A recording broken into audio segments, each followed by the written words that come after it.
we are looking at the slide that is labeled food chains, food webs, trophic levels, link species. So we have these different ways that species' lives are interconnected with one another. And I had said, I'd use the example of the deer, and I was getting ready to talk about them as a primary consumer.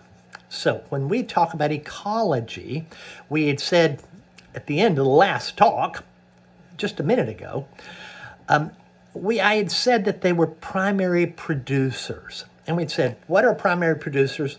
They are the organisms, they are the living things that can lay out in the sun, be out in the sun, and make complex biological macromolecules. And then I said, we have consumers, right? And I'd mentioned the deer that were wanting to eat on our tree out there. And I said that sometimes they eat the buds off the tree. Other times they're eating the tulips and the other vegetables in our garden, unless we can chase them out of there. And then I'd said maybe a bear might eat them. And so when we talk about consumers, the ones that only eat the plants, that only eat the primary producers, these would be what we called primary consumers.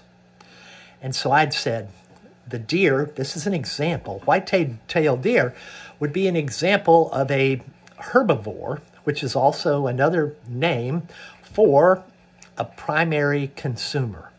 Now, I mentioned that I mentioned that bear. And I said that a bear will sometimes what's for dinner is deer, right? Bears do eat deer on occasion. Now, but do you know what else they eat? Blueberries. They love berries. They even eat grasses. So what are they? Are they a primary consumer that eats grasses and stuff? And the answer is yeah. But what about a secondary consumer, which is something that eats a herbivore? Well, the answer would be yeah, because they eat the deer. So if you are one of those species like a bear that sometimes eats primary producers and sometimes eats primary consumers like the deer, then you are what we would call an omnivore. Now, any of the dog species would also be considered omnivores. So when I say dogs, I mean foxes and coyotes and wolves. They eat, think about your pet dog. If you have something sweet, my border collie, she will definitely want to eat it. Even though you think of her as a meat eater, and certainly the canned food there or stuff that we feed them, it has a lot of meat in it. So you have omnivores, but then you also have you have some species that truly are carnivores. And what is a carnivore? A carnivore is something that eats other consumers. Producers of the plants, consumers are the things that eat plants, eat herbivores or other carnivores even. So what would be a carnivore? It would actually be any of the cat species, including your house cat. Try giving your house cat a piece of a candy bar. The cat would, oh no, I don't eat that. I want meat. They only eat meat. Dogs, you give a candy bar to a dog, I don't do it because they're allergic, they don't handle chocolate well. But if you give a sweet to a dog, they love it because they're omnivores. But a carnivore is something that only eats consumers. So sugars are of no interest to them. So, and so even then, let's sort of get our hierarchy in mind. We had said you have primary producers, those are the plants. Then you have primary consumers, the herbivores.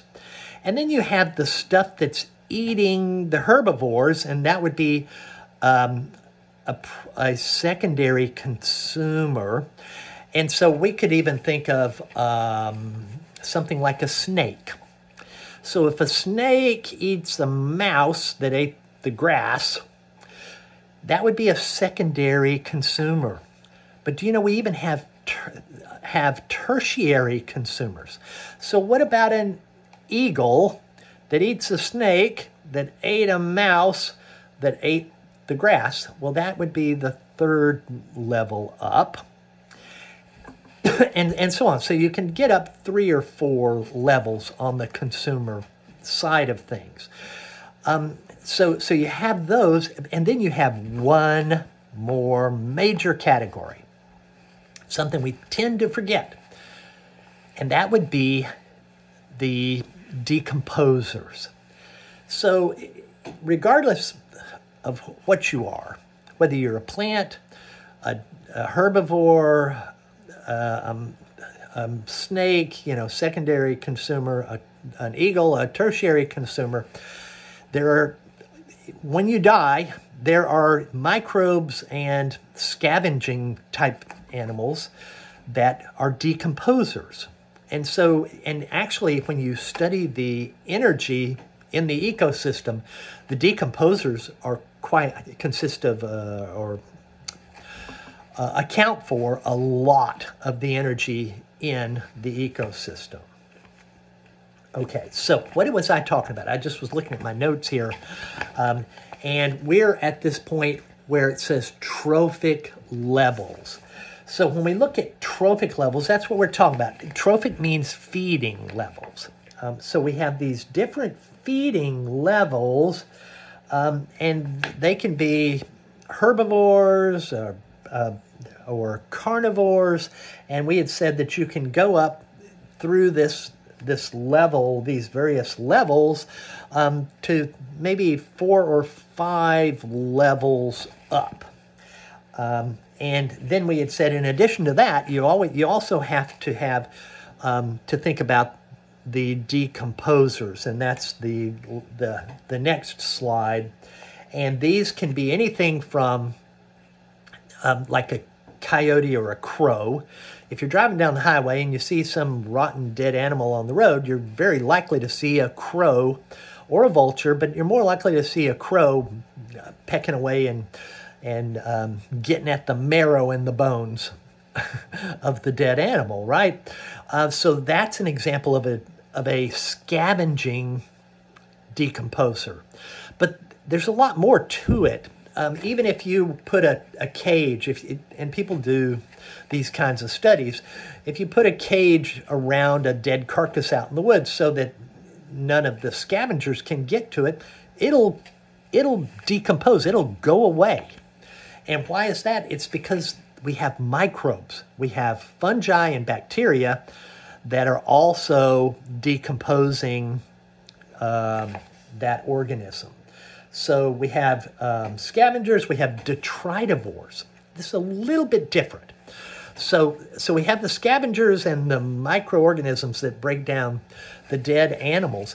But if you think of a stream, if you go back into the dark, dark woods, and you say, here I am in this little teeny tiny stream, and there isn't any sunlight coming down because the leaves on the tree are all above there. And yet you look down in the water and you see crayfish and small minnows. And you think, well, what is the source of energy? Because I mentioned they're like animals, right? The crayfish and insect larvae that are in this little stream. And then you notice, what do you notice? No idea? Leaves. There are leaves in the water. Well, it ends up there are, what do they call them? Shredding types of insects. And in these upper areas of streams, the source of energy is in the leaves. And these shredders break down the leaves They're things like stoneflies, mayflies, and caddisflies. They're kinds of insects that shred the leaves into coarse particulate matter and then fine particulate matter. And then what happens, the bacteria and fungi break them down. And in this process, you're getting at the energy, the leftover photosynthetic energy in the leaves. And this is all part of this decomposer business. All right, let me see what the next slide is, but I think we're going to stop right there. Okay, we'll go to I'll stop and come back.